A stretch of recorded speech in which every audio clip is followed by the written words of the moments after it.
ঠিক কথা বলেছো তুমি ময়না। বেশ, এবার এসো তো দ্রুত ফুচকা বানানো শুরু করি। এরপর থেকে একে একে খদ্দের চলে এলে ফুচকা বানিয়ে দিয়ে ছাড়তে পারবো না। হ্যাঁ হ্যাঁ ক্যাপলা, দিচ্ছি দিচ্ছি, এক্ষুনি আমি ফুচকা বানানো শুরু করে দিচ্ছি। তুমি সত্যি করে বলো তো, তোমার কি মতলব আছে? কেন হঠাৎ করে আগ বাড়িয়ে চারুলতা কি ভালোই আমার সামনে এসে ধরা দাও, আর নইলে আমি মস্ত বড় শাস্তি দেব। কে আমার কুটিরের বাইরে দাঁড়িয়ে আছো বলো? সর্বনাশ সর্বনাশ! তন্ত্রমাতা শব্দ শুনি। কোথায় রেখেছি আমি আমার তলোয়ারটি? এরপর রাজপুত্র তার তলোয়ারটির খোঁজ করতে থাকে। চলো লতা চলো, রাজপুত্র। কি তোমরা আমার মাথা এভাবে বেঁধে দিয়েছো কেন? কি হয়েছে আমার? তেমন কিছু হয়নি। আপনি হঠাৎ করে আমাদের চোখের সামনে অজ্ঞান হয়ে মাটিতে পড়ে গিয়েছিলাম, আর তখনই মাটিতে থাকা কোনো কিছুর সঙ্গে লেগে আপনার কপালটি একটু কেটে গেছে, তাই আমরা সেখানে বেঁধে দিয়েছি। আমি অজ্ঞান হয়ে গিয়েছিলাম কখন, কিভাবে? আমি যখন গ্রামের লোকেদের সঙ্গে বৈঠকে বসেছিলাম, আপনি তখন সেখান দিয়ে যাচ্ছিলেন, হঠাৎ হয়তো আপনার শরীর খারাপ করে আপনি এভাবে অজ্ঞান হয়ে গিয়েছিলেন। ও হ্যাঁ, মনে পড়েছে। তখন কি হয়েছিল আমার? সে যাই হোক, আপনার শরীরটা কিন্তু খুব খারাপ। আপনি চলুন তো, শীঘ্রই আপনাকে আপনার বাড়িতে পৌঁছে দিয়ে আসি। না না, আমি একাই বাড়িতে যেতে পারবো। আপনাকে আর আমার জন্য আধিক্যতা দেখাতে হবে না। আমার জ্ঞান ফিরিয়ে আমার শুশ্রূষা করে অনেক বড় উপকার করেছেন, আর উপকার চাই না। আমার উপর অভিমান দেখে হয়তো আপনি এই কথা বলছেন, কিন্তু আপনি যাই বলুন না কেন, মানুষ হিসেবে আমি বিপদের সময় আপনার পাশ থেকে সরে যেতে পারিনি।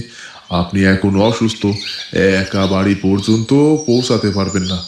আমার দায়িত্ব আপনাকে আপনার বাড়িতে পৌঁছে দিয়ে আসা। চলুন মোড়ল মশাই। এরপর চারুলতার বাবা মোড়ল মশাইকে নিয়ে তার বাড়িতে দিয়ে আসতে যায়।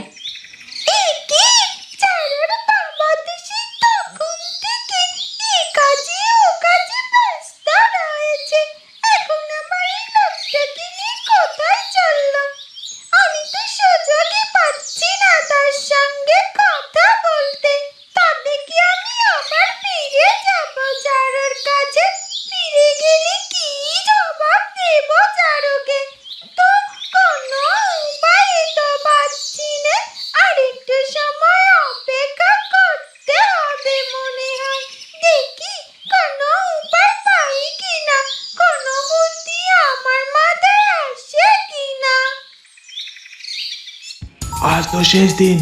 রানীর ওপরে রাজামশাইয়ের মোহ আজ কেটে যাবে। রানী তার কার্য সিদ্ধি করতে পারলো কিনা কে জানে। কই, আজ তো এখনো রানী ওই রাজকন্যা জেসমিন কেউ এলো না আমার সঙ্গে দেখা করতে। অথবা রানী তার কার্য সিদ্ধি করতে পারলো কিনা কে জানে। কই, আজ তো এখনো রানী ওই রাজকন্যা জেসমিন কেউ এলো না আমার সঙ্গে দেখা করতে। অথবা রানীর খাস দাসী বিজলিকেও তো পাঠালো না কোনো খবর দিতে। তবে কি আমি যে কাজটি করতে চেয়েছিলাম মহারানী মধুবালা, সেই কাজটি করতে পারেনি। মহারাজের মোহ কেটে যাওয়ার আগেই তো রাজপুত্রকে বশ করতে হবে, নইলে যে রানীর একুলো যাবে ওকুলো যাবে। চারুলতা তখন তন্ত্রমাতার কুটিরের খুব কাছে চলে আসে, আর তাই সে তন্ত্রমাতার বলো সব কথাগুলো বাইরে থেকেই শুনতে পায়। কি তন্ত্রমাতা এসব কি বিড়বিড় করছে? রাজা মশাইয়ের মোহ কেটে যাবে আজ, মানে তার মানে কি পিতামশাইয়ের কথা বলছেন উনি?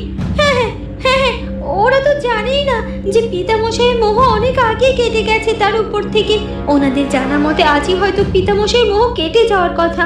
আরো একটা কথা কি যেন শুনতে পেলাম, মনে হলো রাজপুত্রের উপরে কোনো কিছু করার কথা।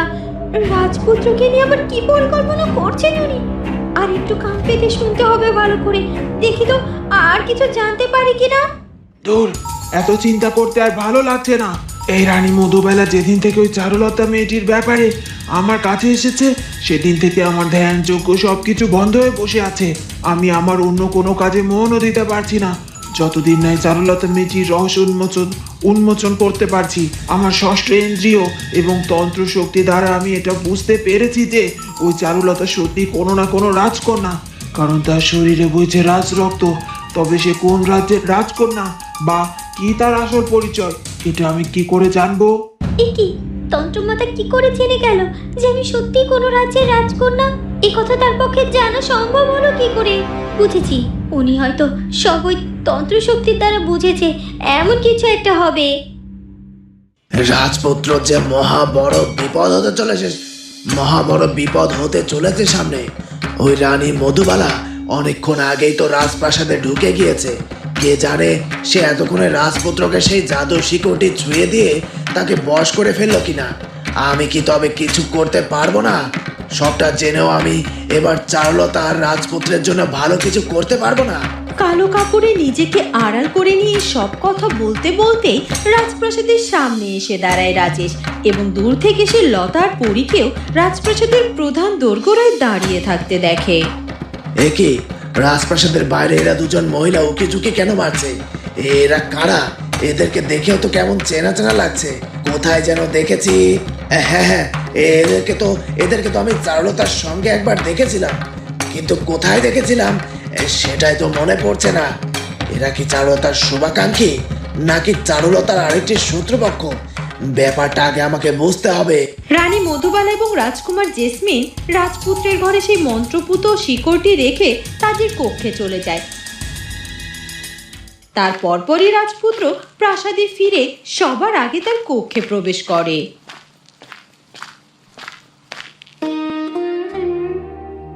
আজ এত কাজের ব্যস্ততা থাকার কারণে চারুলতার খবরটি নেওয়া হলো না। সোনা পাখিকেও দেখতে পাচ্ছি না, কোথায় গেছে সে?